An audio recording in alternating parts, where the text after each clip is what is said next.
Good-hearted citizens of this world, please do not scroll because a lot of Ugandan lives are dependent on this video. First of all, I'd like to begin by humbly appreciating you for sharing the first video after I kindly requested you to. Never underestimate a simple share. In order for change to happen, it just takes the right ears to listen. In my previous video, I mentioned civil war.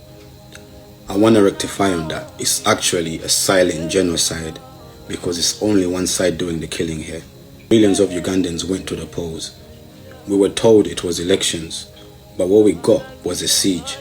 Whilst the world was told everything was peaceful, the internet was cut, the lights were switched off, and bullets started flying.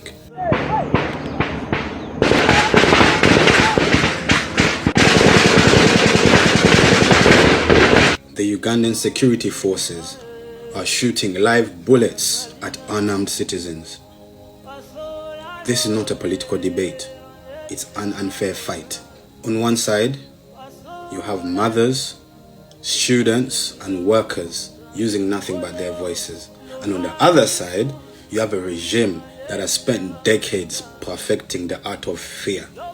There's also a strategy here that the world needs to understand. This regime often uses forces that have no connection with the communities they are attacking. But why do you think this is? It's because they don't want this soldier to look at the protester and see a brother. They want this soldier to look at the protester and see an enemy. They're using distance to make murders effortless because they know that soldier would not find it difficult to aim his gun at a young boy, at a young girl, at a mother. Civilians are being told not to attack security personnel because it's breaking the law. But the police and the military are firing shots recklessly at civilians, and that is breaking the law.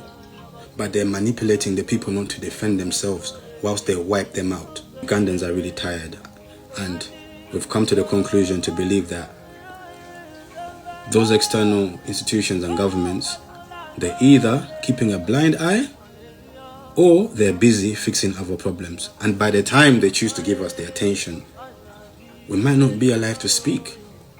Or the tribes that are being secretly eliminated in Uganda, they may not be alive to give their side of the story.